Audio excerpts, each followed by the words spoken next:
20/12/2020 के अव्यक्त बाप दादा का है। रिवाइज 20/3/87 के ऊपर का हेडलाइन है और सत्यता की अथॉरिटी का बैलेंस। बाप सत्य शिक्षक सत्य गुरु अपने सत्यता की शक्ति 40 सत्य बच्चों से मिलने आए हैं। सबसे बड़ी शक्ति सत्यता की ही है। दो अर्थ से कहा जाता है, एक है सत्य अर्थात सत्य, दूसरा सत्य अर्थात अविनाशी। दोनों अर्थ से सत्यता की शक्ति सबसे बड़ी है। बाप को सत्य बाप कहते हैं। बाप तो अनेक हैं लेकिन सत्य बाप एक है। सत्य शिक्षक सत्य गुरु है। सत्य को परमात्मा कहते हैं अर्थात परम आत्मा की विशेषता सत्य अर्थात सत्य है। आपका गीत भी है न, सत्य ही शिव है, शिव ही सुंदर। दुनिया में भी कहते हैं सत्यम शिवम सुंदरम। साथ साथ बाप परमात्मा के लिए ही सत्य चित आनंद स्वरूप कहते हैं। आप आत्माओं को सत्य चित आनंद कहते हैं। बाबा ने कहा, और कभी भी कोई भी कार्य में अथॉरिटी से बोलते तो यही कहेंगे, मैं सच्चा हूँ इसलिए अथॉरिटी से बोलता हूँ। सत्य के लिए गायन है, सत्य की नाव डुलेगी लेकिन डूबेगी नहीं, हिलेगी डुलेगी लेकिन डूबेगी नहीं। आप लोग भी कहते हो न, सच तो मीठो नच। सच्चाई कभी छिपता नहीं है। सच्चा अर्थात सत्यता की शक्ति वाला सदा ही नाचता रहेगा, कभी मुरझाएगा नहीं, उलझेगा नहीं, घबराएगा नहीं, कमजोर नहीं होगा। सत्यता की शक्ति वाला सदा ही खुशी में नाचता रहेगा, शक्तिशाली होगा, सामना करने की शक्ति होगी, इसलिए घबराएगा नहीं। सत्यता को सोने के समान कहते हैं, असत्य को मिट्टी के समान कहते हैं। बाबा ने कहा तीसरी पॉइंट में, सत्यता की शक्ति महान शक्ति है। वर्तमान समय मेजॉरिटी लोग आप सबको देख क्या कहते हैं, इन्हों के सत्यता की शक्ति है तब इतना समय वृद्धि करते हुए चल रहे हैं। सत्यता कब हिलती नहीं है, चल होती है। सत्यता वृद्धि को प्राप्त करने की विधि है। सत्यता की शक्ति से सतयुग बनाते हैं। सत्य की स्वयं भी सत्य नारायण सत्य लक्ष्मी बनते हैं। यह सत्य ज्ञान सत्य बाप का ज्ञान है, इसलिए दुनिया से न्यारा और बाप का प्यारा है। ने कहा, सत्यता हर आत्मा को आकर्षित करती है। चाहे आज की दुनिया झूठ है, सब झूठ है अर्थात सब में झूठ हुआ है, फिर भी सत्यता की शक्ति वाले विजय बनते हैं। सत्यता की प्राप्ति खुशी और निर्भयता है। सत्य बोलने वाला सदा ही निर्भय होगा, उनको कब भय नहीं होगा। जो सत्य नहीं होगा उनको भय जरूर होगा। आप सभी सत्यता की शक्तिशाली श्रेष्ठ आत्माएं हो। सत्य ज्ञान सत्य बाप सत्य प्राप्ति सत्य याद सत्य गुण सत्य शक्तियाँ सर्व प्राप्तियाँ हैं, तो इतनी अथॉरिटी का नशा रहता है।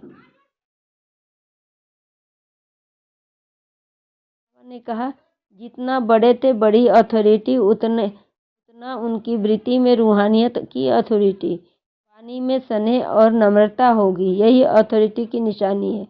जैसे आप लोग वृक्ष का दृष्टांत देते हो, वृक्ष में जब संपूर्ण फल की अथॉरिटी आ जाती है तो वृक्ष झुकता है अर्थात निर्माण बनने की सेवा करता है। ऐसे ही रूहानी अथॉरिटी वाले बच्चे जितनी बड़ी अथॉरिटी उतने निर्माण और सर्व के नहीं होंगे, लेकिन सत्यता की अथॉरिटी वाले निरहंकारी अहंकारी होते हैं। तो अथॉरिटी भी हो और नशा भी हो और निरहंकारी भी हो, इसको कहते हैं सत्य ज्ञान का प्रत्यक्ष स्वरूप।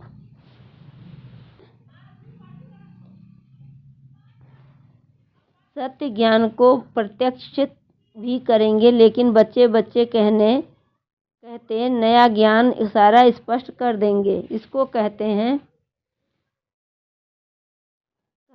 स्नेह और सत्यता की अथॉरिटी का बैलेंस। तो वर्तमान समय सेवा में इस बैलेंस को अंडरलाइन करो। धरनी बनाने के लिए स्थापना से लेकर अब तक 50 वर्ष पूरे हो गए हैं। विदेश की धरनी भी अब काफ़ी बन गई है। भल 50 वर्ष नहीं हुए हैं, लेकिन नए बने बनाए साधनों पर आए हैं। इसलिए शुरू के 50 वर्ष और अब के 5 वर्ष बराबर हैं। डबल विदेशी सब कहते हैं हम last so fast so first. तो समय में भी कभी फास्ट सो फर्स्ट होंगे ना। निर्भय की अथॉरिटी जरूर रखो। बाबा ने कहा धरनी नब्ज समय और यह सब देख करके ज्ञान देना है। यही नॉलेज फुल की निशानी है। आत्मा की इच्छा देखो, नब्ज देखो, धरनी बनाओ, लेकिन अंदर सत्यता के निर्भयता की शक्ति जरूर हो। लोग क्या कहेंगे यह भय न हो। निर्भय बन धरनी भल बनाओ। कई बच्चे समझते हैं यह ज्ञान तो नया है। कई लोग समझ नहीं सकेंगे, लेकिन बेसमझ को ही समझाना है।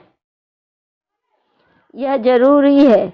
जैसा व्यक्ति वैसी रूपरेखा बनानी पड़ती है, लेकिन व्यक्ति के प्रभाव में नहीं आ जाओ। अपने सत्य ज्ञान की अथॉरिटी से शक्ति को परिवर्तन करना ही है। यही लक्ष्य नहीं भूलो। फिर बाबा ने कहा दवाई भी दी जाती है तो पहले ही ज़्यादा ताकत की नहीं दी जाती है। पहले हल्की सी दी जाती है, लेकिन ताकत वाली दवाई दो ही नहीं। हल्की पर ही चलाते चलो।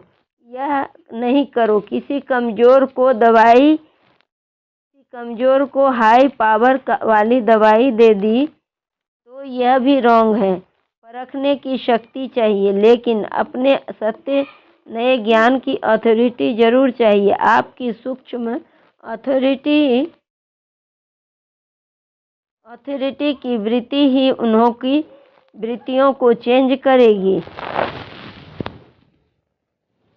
9वां, बाप का प्यार के सागर का स्वरूप, शांति के सागर का स्वरूप प्रत्यक्ष किया है, लेकिन ज्ञान स्वरूप आत्मा और ज्ञान सागर बाप इस नए ज्ञान को ढंग से देवें, उसके प्लान अभी कम बनाए हैं। वह भी समय आएगा जो कभी भी मुख से यह आवाज़ निकलेगा, नई दुनिया का नया ज्ञान यह है। अभी सिर्फ अच्छा कहते हैं, नया नहीं कहते हैं। याद की सब्जेक्ट को अच्छा प्रत्यक्ष किया, इसलिए धरनी अच्छी बन गई और धरनी बनानी है। पहला आवश्यक कार्य में भी जरूरी है। जो किया वह बहुत अच्छा और बहुत किया, तन मन धन लगाकर किया। फिर बाबा ने कहा बाकी जो प्लान बनाए हैं वह अच्छे हैं। हर एक स्थान की धरनी प्रमाण प्लान बनाना ही पड़ता है। धरनी के प्रमाण विधि में कोई अंतर भी अगर करना पड़ता है तो ऐसी कोई बात नहीं है। लास्ट में सभी को तैयार कर मधुबन की धरनी पर छाप जरूर लगानी है। भिन्न भिन्न वर्ग को तैयार कर स्टैंप जरूर लगानी है। पासवर्ड पर भी स्टैंप लगानी चाहिए। जाने नहीं देते हैं ना, तो स्टैंप यहाँ मधुबन में ही लगेगी। लास्ट में बाबा ने कहा यह सब तो है ही सिलेंडर यानी समर्पित। अगर यह सिलेंडर नहीं होते तो सेवा के निमित्त कैसे बनते। सिलेंडर है तब ब्रह्मा कुमार कुमारी बन सेवा के निमित्त बने हो।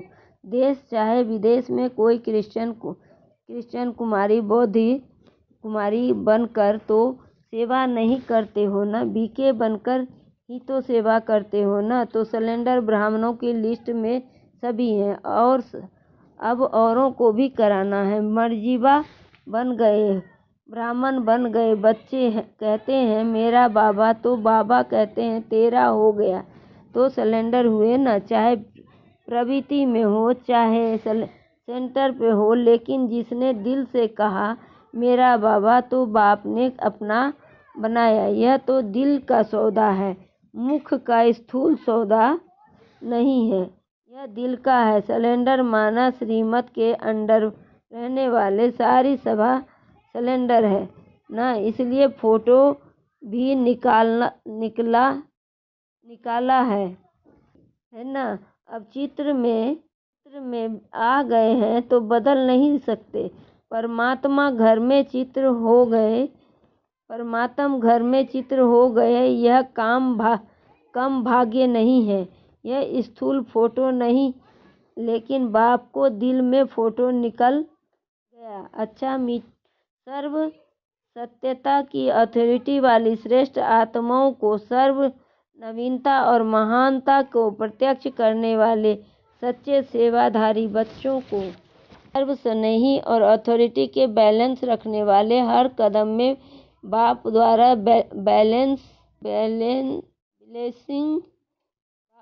ब्लेसिंग यानी आशीर्वाद लेने के अधिकारी श्रेष्ठ आत्माओं को, सर्व सत्य अर्थात अविनाशी रत्नों को, अविनाशी पाठ बजाने वालों को, अविनाशी खजानों के बालक सो मालिकों को, विश्व रचिता सत्य बाप, सत्य शिक्षक, सत्य गुरु का याद प्यार और नमस्ते। हम रूहानी बच्चों की याद प्यार और नमस्ते सदा रहो हंसते, बन जाओ फरिश्ते चलते परम धाम के रास्ते। शुक्रिया बाबा पद्मा पदम, शुक्रिया बाबा। मन के मौन से सेवा की नई इन्वेंशन निकालने वाले सिद्धि स्वरूप भव। स्पष्टीकरण। जैसे पहले मौन व्रत रखा था तो सब फ्री हो गए थे, टाइम बच गया था, ऐसे अब मन का मौन, जैसे पहले मौन व्रत रखा तो अब फ्री हो गए थे, टाइम बच गया था, ऐसे अब मन का मौन रखो, जिससे व्यर्थ संकल्प आए ही नहीं। जैसे मुख से आवाज न निकले, वैसे व्यर्थ संकल्प न आवे। यह है मन का मौन। तो समय बच जाएगा। इस मन के मौन से सेवा की ऐसी नई इन्वेंशन निकलेगी जो साधना कम और सिद्धि ज़्यादा होगा। जैसे साइंस के साधन सेकंड में विधि को प्राप्त कराते हैं, ऐसे साधना कम और सिद्धि ज़्यादा होगी। ऐसे साइंस के साधन सेकंड में विधि को प्राप्त कराते हैं, वैसे इस साइलेंस के शक्ति द्वारा सेकंड में विधि प्राप्त होगी। में बाबा ने कहा जो स्वयं समर्पित स्थिति में स्थित रहते हैं, सहयोग भी उनके आगे समर्पित होता है। जो स्वयं समर्पित स्थिति में स्थित रहते हैं, सर्व का सहयोग भी उनके आगे समर्पित होता है। ओम शांति, ओम शांति। आज का सूचना है, आज मास का तीसरा रविवार है। सभी राजयोगी तपस्वी भाई बहन 6:30 से 7:30 बजे तक विशेष योग अभ्यास के समय अपने लाइट माइट स्वरूप में स्थित हो। त्रिकुटी के मध्य में बाप दादा का आह्वान करते हुए कंबाइंड स्वरूप का अनुभव करें और चारों ओर लाइट माइट की किरणें फैलाने की सेवा करें।